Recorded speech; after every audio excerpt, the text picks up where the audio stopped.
Hello hello hello hello hello welcome you all. सभी का स्वागत है एजुकेशन गोल्स पे। मैं हूं और ज्योति भौमिक और आज हम दोबारा से नेशनलिज्म इन यूरोप करने जा रहे हैं, जिसका ये पार्ट नंबर 2 है। पार्ट नंबर 1 नहीं देखा तो पार्ट नंबर 1 का लिंक डिस्क्रिप्शन में वहां पे जाकर देख सकते हो, या फिर चैनल खोलो, चैनल पे इससे पहले जो वीडियो आई है वही है, पार्ट नंबर 1 है। और अगर वो भी नहीं मिलती तो एक काम करो, सोशल साइंस की प्लेलिस्ट खोलो, वहां पे देखना nationalism in Europe part number 1 जो लिखा होगा, पहले वो वाली वीडियो देखो। अगर वो वाली वीडियो देख ली होगी तभी इस पार्ट 2 पे आना, वरना उस पे जाओ और देखो। ठीक है, अगर पार्ट नंबर 2 की बात करें, पार्ट नंबर 2 शुरू करने से पहले हम क्या बोलेंगे, मैं क्या बोलना चाहता हूं कि अगर तुम्हारे पास टाइम है तभी देखना। ऐसा नहीं करना कि 5 मिनट अभी देख रहे हो, 10 मिनट बाद में देख रहे हो और दोबारा 5 मिनट बाद में देख रहे हो, ऐसे मत करना। एक साथ एक स्ट्रेच में देखना इस वीडियो को। और दूसरी बात, अगर इसको 2x स्पीड पे देखना तो 2x स्पीड पे देखो, नॉर्मल पे देखना तो नॉर्मल पे देखो, स्लो पे देखना तो स्लो पे देखो, मुझे कोई वो नहीं है। बस ट्राई करना पूरी वीडियो को देखना, ठीक है ना। जो तुम्हें करना है कर लेना। और बैठने से पहले एक कॉपी लेके बैठो, एक पेन लेके बैठो, जिसमें तुम अपना नोट कर पाओ, ठीक है ना। जो मैं बताता जाऊंगा वो सब एक जगह पे नोट करते जाना। ठीक है, बहुत सारी बातें कर ली, अब हम शुरू करते हैं। पार्ट नंबर 2 क्या है? पार्ट नंबर 2, पार्ट नंबर 1 में हमने जो पढ़ा है वो एक बार तुम पढ़ लिया हो। अब पार्ट नंबर 2 में क्या हुआ है कि अब हमने ये पढ़ लिया है कि हमारे फ्रेंच रेवोल्यूशन से क्या क्या हुआ। नेपोलियन आया, नेपोलियन गया, सारी लड़ाइयां हुई। नेपोलियन के क्या अच्छे गुण थे, क्या बुरे थे, क्या डिसएडवांटेज थे, क्या एडवांटेजेस थे। जो फ्रेंच रेवोल्यूशन हुआ था उससे यूरोप में क्या क्या चेंजेस आए थे, कैसे कैसे हुआ था सब कुछ। अब हम पढ़ेंगे कि हमारे जो यूरोप में उस टाइम कैसी कंडीशन चल रही थी, किस तरह के लोग थे, क्या सबके लिए मतलब इंडिपेंडेंस कैसे कैसे था सबके लिए, ठीक है ना। और लोग कैसे थे, मतलब क्या वो मतलब उनमें यूनिटी थी, क्या यूनिटी नहीं थी, सोशल उनकी कंडीशन कैसी थी, इकोनॉमिकली कैसी थी, या फिर कल्चरली कैसी थी, वो सब हम जानेंगे, ठीक है ना। तो अगर हम शुरू करें कि देखो, जो ईस्टर्न एंड सेंट्रल यूरोप है ना, जो ईस्टर्न यूरोप और सेंट्रल यूरोप, ये जो वाली जो जगह है वो थी किसके अंडर? मोनार्की के अंडर। एरिस्टोक्रेसी, मोनार्की, इन सब एरिस्टो मतलब मोनार्की थी वहां पे, ऑटोक्रेसी थी, ऑटोक्रेटिक फॉर्म ऑफ गवर्नमेंट थी। मतलब वहां पे राजा रूल कर रहा था। कौन रूल कर रहा था? राजा रूल कर रहा था। कहां पे? ईस्टर्न एंड सेंट्रल यूरोप, मान सकते हैं पूरा में ही कर रहा था, क्योंकि फ्रांस से तो हट चुका था। अब फ्रांस हार चुका था, पर उस टाइम पे क्या ईस्टर्न और सेंट्रल यूरोप पे किसका रास्ता? एक किंग का रास्ता, ठीक है। अब वहां पे जो पीपल थे, जो ईस्टर्न और सेंट्रल यूरोप के पीपल थे, वहां पे देखो, वहां पे जो पीपल थे उनकी लैंग्वेज क्या थी? अलग अलग थी। लैंग्वेज अलग अलग, कोई जैसे कोई फ्रेंच बोल रहा है, कोई जर्मन बोल रहा है, कोई इंग्लिश बोल रहा है, कोई दूसरी लैंग्वेज बोल रहा है, इटालियन बोल रहा है, कुछ भी बोल सकते, मतलब अलग अलग लैंग्वेज थी। बहुत सारी लैंग्वेज थी, वो तुम्हारी बुक में लिखा हुआ है पेज नंबर 6 पे। वो वाला पैराग्राफ एक बार जरूर रीड करना, चाहे तुम यहाँ पे समझ आते जब भी, एक बार वो वाला पैराग्राफ जरूर रीड करना, ठीक है। अलग अलग लैंग्वेज थी, अलग अलग कल्चर थे, मतलब कोई किसी का कुछ कल्चर है, किसी का कुछ कल्चर है, अलग अलग रिलीजन थे, पर उनमें ना वो लोग यूनाइटेड थे। एक यूनिटी एक थी, मतलब ये नहीं कहूंगा कि बहुत ज्यादा यूनिटी थी, या ये भी नहीं कहूंगा यूनिटी थी ही नहीं, थी एक यूनिटी। अब तुम ये सोचो कि जिनका अलग लैंग्वेज है, जिनका अलग कल्चर है, जिनका अलग रिलीजन है, उतना पुराना टाइम है, ठीक है ना, सब कुछ मोनार्की के अंडर है, तब भी उनमें यूनिटी है, कैसे? ये सवाल तो उठता है भैया। देखो, सब कुछ अगर अलग हो तो ऐसा नहीं हो सकता। अभी के टाइम पे अगर बात करें, हम कल्चर वल्चर को हटा दें, अगर अभी के टाइम पे बात करें, जिसके साथ हमारी मेंटालिटी मिलती है हम उसी के साथ अपनी फ्रेंडशिप करते हैं, जिसके साथ नहीं मिलते हम नहीं करते। पर अगर मेरी जिसके साथ मेरी मेंटालिटी नहीं मिलती, अगर मेरी उसके साथ भी फ्रेंडशिप हो रखी है, बॉन्डिंग हो रखी है, तो क्या मैं क्या कहूंगा, कैसे हो रखी है? कुछ तो एक होगा ना। हो सकता है कि हम दोनों को एक सेम टीचर पसंद ना हो, या हम दोनों को एक सेम टीचर पसंद हो, तो उससे हमारी एक बॉन्डिंग हो रखी है कि हाँ, इसकी और मेरी थॉट जो थोड़ी सी सेम है, बाकी तो अलग ही है सब कुछ, पर थॉट जो है थोड़ा सा सेम है, तो मैं उसका दोस्ती कर सकता हूं। वैसे इधर था, देखो सब कुछ अलग था। Sorry, sorry. देखो, सब कुछ तो अलग था, पर देखो क्या था कि लोग क्या चाहते थे? लोग कभी चाहते थे किंग रहे राज में?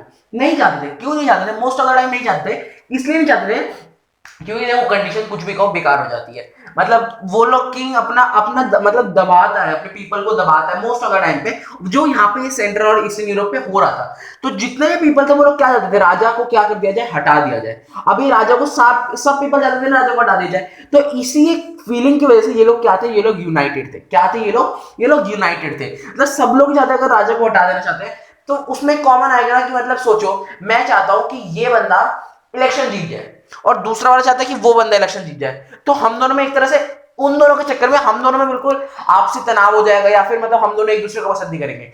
पर वहीं पे मैंने बोला ये जीत जाए, और उधर एक दूर बैठा बंदा है वो भी बोल रहा है ये जीत जाए, चाहे हम दोनों एक दूसरे को जानते भी नहीं है, पर हम दोनों में अच्छी दोस्ती बन जाएगी। हमें ये पता चल जाएगा कि हाँ हम दोनों मतलब एक तरह की मेंटालिटी हमें लगेगा, क्योंकि हम दोनों एक ही टाइप के लीडर को चाहते हैं। तो वही है, यहाँ पे भी ये सारे पीपल क्या चाहते थे, किंग ना हो, सब में एक कॉमन मेंटालिटी थी, तो इसलिए ये लोग यूनाइटेड थे।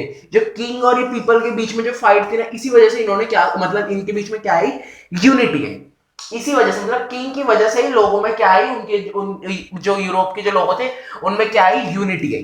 ठीक है ना। अच्छा, हमें ये तो पता चल गया कि मतलब यूनिटी आई लोगों में, पर अलग अलग तरह के लोग रहे होंगे ना, और वो तुम्हारी मैंने तो बताया बुक के पेज नंबर 6 पे लिखा हुआ है कितने तरह के लोग हैं।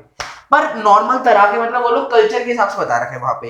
अगर आप प्रोफेशन के हिसाब से बात करें कि जैसे कि किसका प्रोफेशन ज्यादा बढ़िया है, मतलब कौन कौन से प्रोफेशन में है, वो सब अगर हम बात करें तो हम बात करते हैं कि मतलब क्या क्या प्रोफेशन है, कैसे तरह के लोग हैं मतलब थे। तो देखो पहले तो हम बात करें थोड़ी सी मतलब मतलब बैरन मतलब जहां पे गांव वाली जगह पे बात करते हैं, तो देखो दो तरह के लोग थे, एरिस्टोक्रेसी और दूसरे थे पीजेंट। दूसरे क्या थे, पीजेंट्स थे। अभी एरिस्टोक्रेसी जो थी वो पावरफुल थी, सोशली भी पावरफुल थी, पॉलिटिकल भी पावरफुल थी, इकोनॉमिकल भी पावरफुल थी। मतलब ये लोग क्या थे, ज्यादा पावरफुल थे। वहीं पे पीजेंट्स क्या थे, कम थे, मतलब बिल्कुल ऑपोजिट्स थे। तो ये एरिस्टोक्रेसी का एक कॉमन वो था कि ये एक दूसरे को क्या करते थे, दबाते थे। एरिस्टोक्रेसी पीजेंट्स को करते थे, दबाते थे, मतलब उनसे ज्यादा टैक्स लेते थे और ड्यूज बढ़ा देते थे, मतलब एक तरह से एक्सप्लॉइट करते थे पीजेंट्स को, करते थे। अब इसलिए एरिस्टोक्रेसी, ये एरिस्टोक्रेसी और पीजेंट थे। एरिस्टोक्रेसी के पास बहुत सारी जमीन थी और पीजेंट जो थे इन जमीनों पे काम करते थे। यहाँ पे कुछ लोगों के पास अपनी छोटी छोटी जमीन थी। अब देखो ये वाला केस तो हो गया अपने गांव वाला। ये कब की बात कर रहा हूं मैं, अपने यूरोप की सेंट्रल उसके यूरोप की बात कर रहा हूँ। अप्रॉक्स में 1800 टू 1900 सेंचुरी की मतलब बीच की बात कर रहा हूँ, 1834 1840 इस टाइम की बात कर रहा हूँ। ठीक है ना। ये थोड़ा सा पहले, थोड़ा सा मतलब ये पूरा एक तरह से उस सेंचुरी की बात हो रही है, 18 टू 19 के बीच की बात हो रही है। ठीक है, ये तो हमारा विलेज सेक्टर की बात हो गई। अब अगर हम थोड़ा सा एक चीज हमें नोटिस करें, देखो ये क्या हो रहा था, 19th सेंचुरी आ रहा था, 19th सेंचुरी आ रहा था, मतलब 1901 1902 शुरू होने वाला था। ठीक है ना, शुरू होने वाला था। अब शुरू होने वाला था, व्हाट डज दिस मीन, तुम्हें पता है ना इंडस्ट्रियलाइजेशन हुई थी यूरोप में। क्या हुई थी, इंडस्ट्रियलाइजेशन, इंडस्ट्रियलाइजेशन हुई थी। अब उस इंडस्ट्रियलाइजेशन क्या लिखा है मैंने, छी छी छी छी छी, इतना गंदा लिखता हूँ क्या मैं यार, कुछ भी लिख देता हूँ तो। हाँ सुनो, तो मैं कुछ लिख नहीं रहा हूँ, मैं बस मैं बता देता हूँ। इंडस्ट्रियलाइजेशन शुरू हुई थी। हाँ, तो अगर यूरोप में हमारी इंडस्ट्रियलाइजेशन शुरू हुई थी, तुम लोगों को पता है कि यूरोप में इंडस्ट्रियलाइजेशन शुरू हुई थी, तो इंडस्ट्रियलाइजेशन शुरू किसने करी होगी, मतलब इंडस्ट्रीज बनी होगी। इंडस्ट्रीज बनाने के लिए कोई बड़े बड़े मतलब जो जिनके पास थोड़ा वेल्थ है वो लोग आए होंगे, उन्होंने अपनी इंडस्ट्री सेटअप करी होगी। अब उन्होंने अपनी इंडस्ट्री सेटअप करी, तो उनको कोई लोग भी चाहिए थे कि उनके आगे काम करे, जो काम करे वो लोग चाहिए थे। तो देखो इधर दो तरह के लोग बन गए, एक तो ये बिजनेसमैन वगैरह, ठीक है ना, ये भी एक कैटेगरी में आते थे। उस कैटेगरी का नाम मैं तुम्हें बताता हूं।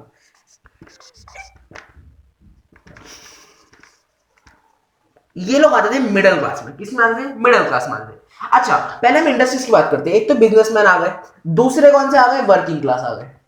जो लोग क्या करते थे, वर्क करते थे, किसके लिए, मतलब ये इंडस्ट्रियलाइजेशन इंडस्ट्रियलिस्ट के लिए अपना वर्क करते थे। ठीक है, इनको हम कहते हैं वर्किंग क्लास। ये लोग वर्किंग क्लास में आ गए। जो बिजनेसमैन थे वो लोग आ गए मिडिल क्लास में। अभी मिडिल क्लास क्या थी, ये मिडिल क्लास एक नई क्लास थी। अभी तक तो एक था हायर क्लास, एक था लोअर क्लास, मतलब या तो एरिस्टोक्रेसी थी या दूसरी कौन सी थी, पीजेंट्स थे। ठीक है ना, यही दोनों थे। पर अब आया ये मिडिल क्लास। अभी मिडिल क्लास क्या चाहते थे, देखो मिडिल क्लास क्या थे, जो नॉर्मल पैसा कमा रहे थे, एजुकेटेड थे, और मतलब एक बढ़िया से, जैसे हम लोग नहीं है, जैसे एक बात करें अगर एक लॉयर की, एक लॉयर हो गया, एक टीचर हो गया, ठीक है ना, एक डॉक्टर हो गया, ठीक है, एक इंडस्ट्रियलिस्ट हो गया। जो लोग मतलब नॉर्मल मिडिल क्लास लोग आते हैं, उन्हीं वही लोग थे हमारे मिडिल क्लास लोग यूरोप में। ठीक है ना, उनका नया इमरजेंस हुआ। अब ये मिडिल क्लास लोग क्या थे, ये लोग थे कि इनको अपना हल्का फुल्का पैसा कमाना है। और ये लोग क्या थे, मतलब अच्छे खासे, मतलब ये लोग एजुकेटेड लोग थे, ठीक है ना, लिबरल थे। और ये लोग मोस्टली क्या थे, लिबरल मिडिल क्लास थे। मतलब जो लिबरलिस्ट होते हैं ना, लिबरलिस्ट मतलब क्या चाहते थे वो लोग, वो चाहते थे इंडिपेंडेंस चाहते थे, एक तरह से लिबर्टी चाहते थे, किससे, अपने मोनार्क से, मतलब ये नहीं चाहते थे कि मोनार्क रहे, ये चाहते थे कि हम खुद वो करेंगे, यूनिवर्सल एडल्ट सफरेज होनी चाहिए और हम खुद वो सब डील करेंगे, जो भी हमें डिसीजन लेना होगा हम खुद ले लेंगे, हमें किंग की जरूरत नहीं है। ठीक है, ये बढ़िया थॉट था। पर ये तो हमारी बात हो गई हमारे मिडिल क्लास की, यही और हमारी बात हो गई वर्किंग क्लास की। ये तो हमारी हो गई कि कैसे लोग अपने जॉब्स के हिसाब से डिवाइडेड थे। अब अगर हम बात करें कि अब देखो, अब सबको चाहिए थी लिबरलिज्म, कोई तो ऐसा नहीं था कि सब उसको चाहिए थी मोनार्की। वो लोग थे कंजर्वेटिव्स, कंजर्वेटिव्स थे जो लोग, जिनको चाहिए कि वो मोनार्की रहे, वो लोग थे कंजर्वेटिव्स। कंजर्वेटिव्स में मोस्टली कौन आते थे? एरिस्टोक्रेसी आते थे। कौन आते थे? एरिस्टोक्रेसी आते थे। अब ये एरिस्टोक्रेसी क्यों आते थे, बड़ा सवाल उठता है, क्योंकि जब एरिस्टोक्रेसी, जब ये मोनार्की रहेगा तब एरिस्टोक्रेसी अच्छी पोजीशन पे था। पर सोचो ये मोनार्की चला गया, इक्वालिटी आ जाएगी, मतलब ये लोग, इनका मतलब ये लोग हाई क्लास पे इनको दोबारा नॉर्मल मिडिल क्लास पे ले आएंगे। जो पीजेंट्स है वो लोग ऊपर, उनका डेवलपमेंट होगा, पर ये लोग एक तरह से क्या आ गए, मिडिल क्लास में आ गए, इनकी वेल्थ क्या हो जाएगी, कम हो जाएगी। तो ये लोग क्या चाहते थे कि मोनार्की रहे, पर बाकी सारे लोग क्या चाहते थे कि मोनार्की हट जाए, सब लोग हट जाए, मोनार्की हट जाए, मतलब क्या आ जाए, इंडिपेंडेंस आ जाए। मतलब वो लोग क्या चाहते थे, लिबरल हो जाए, मतलब वो लोग क्या हो जाए, इंडिपेंडेंट हो जाए। अब सबके लिए देखो लिबरल होने का मतलब अलग था। अब अगर मैं तुम्हें बात करूं कि तुम्हारे लिए इंडिपेंडेंस क्या है, तो तुम लोग कहोगे भैया, अगर मेरे मम्मी पापा मुझे रात को 3-4 बजे तक जग के मूवी देखने देते हैं, गेम खेलने देते हैं, या मुझे हर टाइम मुझे फोन लेने पे कोई कुछ मुझे टोकता वोकता नहीं है, तो वो मेरे लिए इंडिपेंडेंस होगी। तुम्हारे मम्मी पापा के लिए इंडिपेंडेंस क्या होगी? तुम्हारे मम्मी पापा के लिए इंडिपेंडेंस ये होगी कि हमारे पास पैसा आता रहे, हम उसको हर जगह खर्च करते रहे, और गवर्नमेंट से ज्यादा टैक्स ना ले। ठीक है, मतलब हमारा पैसा हमारे पास ही रहे, ज्यादा हमारे गवर्नमेंट के पास ना जाए, लोग ये चाहते होंगे।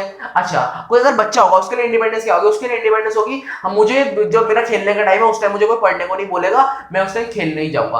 वो छोटे बच्चे के लिए वो हो गई। तो सबके लिए देखो इंडिपेंडेंस अलग अलग थी। वैसे ही सबके लिए जो मतलब जो इंडिपेंडेंस थी यूरोप में, वो भी अलग अलग थी। हाँ, ये सवाल उठता है भैया कैसे अलग अलग थी? अब देखो, अलग अलग थी मीन्स की, मतलब जैसे अगर मैं बोलूँ, जैसे तुम्हारा मिडिल क्लास है, वो उनको क्या, जो बिजनेसमैन है उनको चाहते थे थोड़ा सा ज्यादा प्रॉफिट हो, और ये जो एरिस्टोक्रेसी है, जो मोनार्की है, ये सब क्या चली जाए, चली जाए।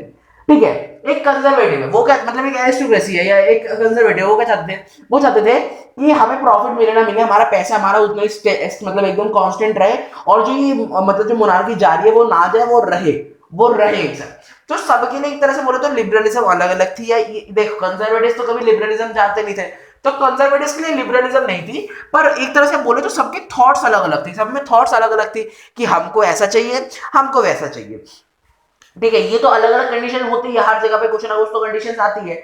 अच्छा, अब अगर मैं बात करूं कि ऐसी सबके लिए अलग अलग थी, तो एक बिजनेसमैन, जो उस टाइम का बिजनेसमैन था, वो क्या चाहता था? वो चाहता था कि जितनी भी कस्टम ड्यूटीज है वो हट जाए, और यूनिफॉर्म वेट्स आ जाए, यूनिफॉर्म वेट्स एंड यूनिफॉर्म वो आ जाए। ठीक है ना, स्टैंडर्ड वेट जिसको हम कहते हैं। उसमें क्या होता है, मतलब अगर मैं, जैसे मैंने तुम्हें पिछले बार में बताया कि अगर मैं तुम्हें ऐसे करूं कि 1 मीटर कपड़ा मैं तुम्हें इतना दूं, किसी और जगह 1 मीटर कपड़ा इतना हो, किसी और जगह 1 मीटर कपड़ा इतना हो, किसी और जगह 1 मीटर कपड़ा इतना हो, तो तुम कहां जाओगे? जहां पे बहुत ज्यादा बड़ा है, या फिर तुम लोग ये चाहोगे कि ठीक है, बड़ा मत दो, छोटा भी मत दो, इक्वल दे दो, पर हर जगह सेम रहना चाहिए।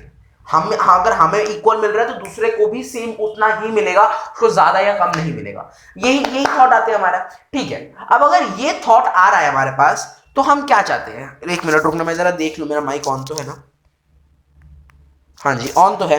हाँ, तो मैं ये चीज चाहता हूँ, मतलब सबके लिए अलग अलग हो सकता है। तो वैसे ही उस टाइम का जो बिजनेसमैन था वो चाहता था मेरी कस्टम ड्यूटीज हट जाए, मतलब वो बाहर लेके जा रहा है अपने प्रोडक्ट को, तो वो ऑब्वियसली चाहेगा कि मुझे ज्यादा टैक्स ना देना पड़े, मुझे कम टैक्स देना पड़े, मेरे लिए उतना टैक्स ना लगे। वो ऑब्वियसली थॉट होगा। और एक क्या होगा, यूनिफॉर्म वेट। यूनिफॉर्म वेट मैंने जो बताया, मतलब हर चीज सेम होनी चाहिए, मतलब 1 किलो मतलब 1 किलो ही होना चाहिए। वो ऐसा नहीं होना चाहिए एक जगह पे 800 ग्राम है, एक जगह पे 1.5 किलो है, ऐसा नहीं होना चाहिए। तो वो चीज वो कर सकता था क्या, यूनिफॉर्म वेट्स आ जाए। ठीक है ना, ये ऐसे करके सबके थॉट्स क्या थे, अलग अलग थे। सबके थॉट्स क्या थे, अलग अलग थे। पर तुम्हें याद है ना, अब इसके बाद अगर मैं तुम्हें बताऊं सबके थॉट्स तो अलग अलग थे, पर हुआ क्या? आखिर एक चीज मुझे बताओ कि तुमको मैंने अभी पिछले बार बताया था कि नेपोलियन जो है एक फाइट में हार गया था, जिसका नाम था, कहां पे हार गया था, वाटरलू पे। कहां हार गया था, वाटरलू पे। कौन सी ईयर पे? 1815 पे। अभी 1815 के बाद में एक मूवमेंट हुआ, उसको कहते हैं हम कंजर्वेटिज्म। क्या कहते हैं? कंजर्वेटिज्म। क्या कहते हैं? कंजर्वेटिज्म। इस कंजर्वेटिज्म में क्या क्या हुआ? नेपोलियन ने बहुत अच्छी सी चीजें करी थी, क्योंकि बहुत सारी जगहों को अपने पास कॉन्कर कर लिया था, राजाओं को हटा लिया था। ये कंजर्वेटिज्म मतलब दोबारा जो नेपोलियन ने चेंज करा उनको हटाओ और जैसे था वैसे लेके आओ, इसको हम कहते हैं क्या, कंजर्वेटिज्म। अब ये कंजर्वेटिज्म को हटाया गया, ठीक है ना, मतलब पहले क्या था, ये जो था वो सब दोबारा री कर दिए गए कि नहीं भाई हम तो दोबारा ये सब कर रहे हैं, मतलब जो नेपोलियन ने करा था वो सब हम हटा रहे हैं, हमारे पास जैसे पहले था अभी भी हम क्या करेंगे वैसा ही रहेगा। तो इसी मूवमेंट को कहा जाता है कंजर्वेटिज्म।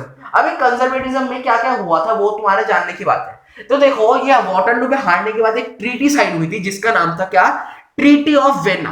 क्या नाम था, treaty of vena. Vena parliament पढ़ा था ना हमने जर्मनी में, इसका नाम था ट्रीटी ऑफ वेना। क्या नाम था, लिख देता हूं अच्छे से, ट्रीटी ऑफ वेना, ठीक है ना, ये नाम था। अब इस ट्रीटी में क्या क्या हुआ, देखो इस ट्रीटी में क्या क्या हुआ, जो जो चीजें हुई थी वो सब दोबारा सही कर दी गई। देखो ये जो कांग्रेस बैठी, जो ट्रीटी ऑफ वेना करने के लिए जो बैठी, उस कांग्रेस के हेड कौन थे, वो ऑस्ट्रियन थे जिसका नाम था ड्यूक मेटरनिच। सोच के बताना जरा क्या है, थोड़ा अच्छे से सोच के बताना, ड्यूक था या क्या नाम था, मुझे थोड़ा ढंग से बताओ, अगर तुम लोगों को याद है तो बहुत बढ़िया। अरे मैंने अभी तो बताया यार, वही नाम है, हाँ जो मैंने बताया ड्यूक मेटरनिच। मैंने तुम्हारे इसलिए करा कि तुमने चैप्टर पढ़ा या नहीं पढ़ा, नहीं पढ़ा तो कोई बात नहीं, इधर पढ़ तो रहे हो वैसे भी, ठीक है। ड्यूक मेटरनिच, अब इसने क्या करा, सारे की सारी चीजों को वापस करने के ऐलान कर दिया। तो ट्रीटी ऑफ वेना में ये सब जो जो हुआ था वो सब अनडू कर दिया गया था, दोबारा यूरोप में वही चीजें आ गई थी। जैसे क्या क्या हुआ था, जो बॉर्बन डायनेस्टी थी, मतलब जो फ्रांस से उसने हटा दी थी बॉर्बन डायनेस्टी को, वो क्या हुई थी, उसको वापस ले आया था। मतलब वो जो वो जो प्रिंस को किंग को जो हटाया था, क्या नाम था, लुइस 14 नाम था, लुइस 16 नाम था, याद नहीं आ रहा मुझको, तुम्हें तो याद होगा ना, वो देख लेना। उस किंग को जब हटा दिया था उन्होंने, वो बॉर्बन डायनेस्टी को वापस ले आए, दूसरे मतलब उसी किंग को ले आए डायनेस्टी को, वो लगा दिया। अब देखो अब क्या था कि फ्रांस के आसपास ना उन्होंने बहुत सारे जो वो है ना छोटे छोटे जगह सेटअप कर दी। क्यों, ताकि अगर फ्रांस अब आगे किसी तरफ अटैक कर रहे, सोचो यहाँ पे बड़ी कोई सिटी है या बड़ी कोई जगह है, अगर इस तरफ अटैक कर रहे हो तो बीच में इसको ये आना पड़ेगा इस जगह को, यहाँ पे ऑलरेडी सैनिक बैठे होंगे, अगर ये लोग अगर हार भी जाते तो इनके पास पहले से पहुंच जाएगी कि हाँ ये लोग आ रहे हैं, हमें पहले से प्रिपेयर रहना पड़ेगा।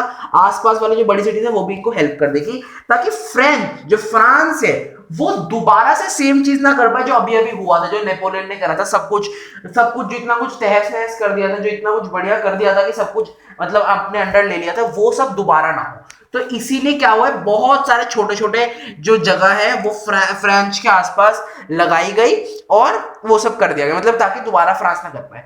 और जो फ्रांस ने जो जगह जो कब्जा करी थी, उनमें जो थोड़ा थोड़ा पार्ट था वो हर कंट्री को बांट दिया गया।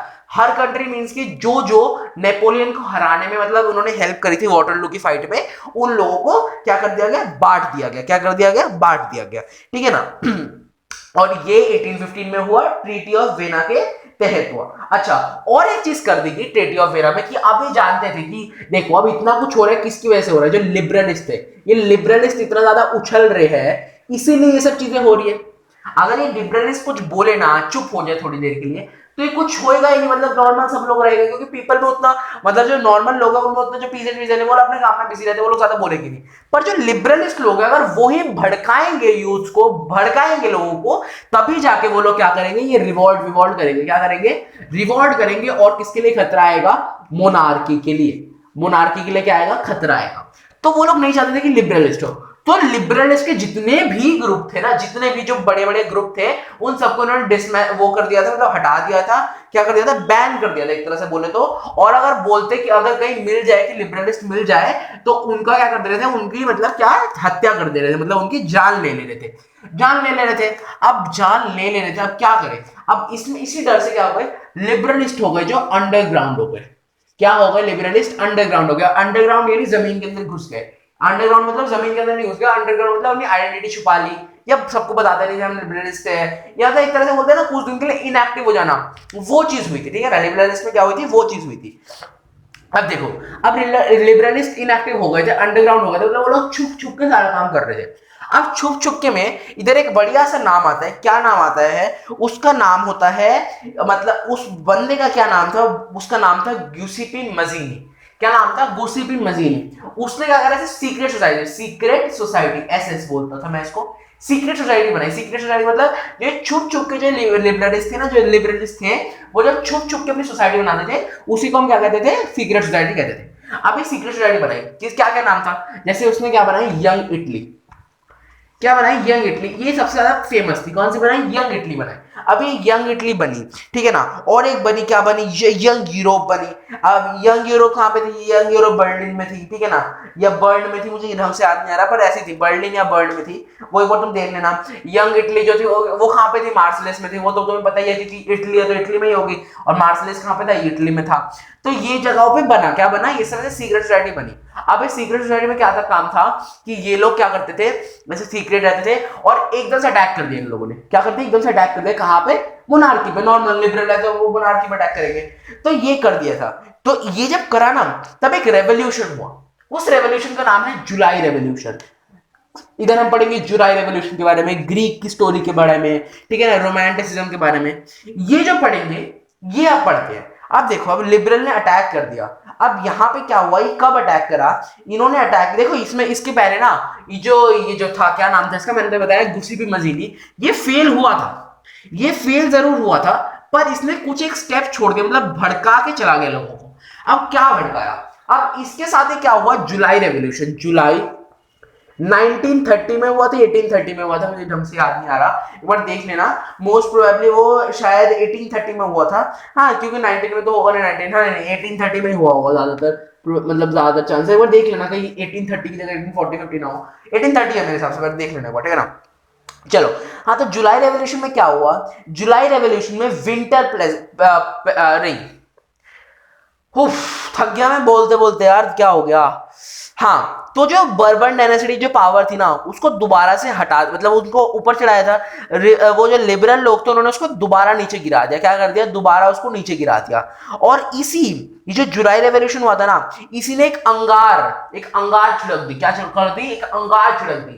और इधर एक बड़ा लोग, किसका क्या नाम था, मेटरनिच, कौन, ड्यूक मेटरनिच, जो वो चांसलर नहीं था, मैं राइटिंग मेरी गंदी है, मैंने लिखा, मेटरनिच की स्पेलिंग मुझे नहीं आती, ठीक है ना, बस सोच लेना मुझे स्पेलिंग ही नहीं आती है स्पेलिंग, मैंने लिखा, मेरे से लिखा नहीं जाता, ठीक है। जो ड्यूक मेटरनिच ने यहाँ पे एक बढ़िया सा स्टेटमेंट दिया, कहा कि when the France catches cold, rest of the EU, नहीं उल्टा बोला, when the France sneezes, rest of the Europe caught cold, मतलब समझा तो, मतलब अगर फ्रांस छींकता है तो आसपास जितने भी यूरोपियन कंट्रीज है ना, उनको क्या हो जाती है, उनको ठंड लग जाती है। कैसे, इसका क्या मतलब, एक बहुत बढ़िया लाइन है, मतलब अगर फ्रांस में कुछ होता है तो एक बढ़िया सी स्पार्क, एक उजाला, मतलब एक बोलते ना, वो भड़का देता है, एक अंगार हो जाती है। तो अगर फ्रांस में कुछ भी होता है तो वो बाकी यूरोपियन कंट्रीज को भी क्या करता है, इफेक्ट करता है, मतलब उनमें भी क्या आता है, प्रभाव आता है। अगर फ्रांस नॉर्मल, मतलब फ्रांस में कुछ ना हो तो बाकी यूरोपियन कंट्री भी क्या है, ठंडी है।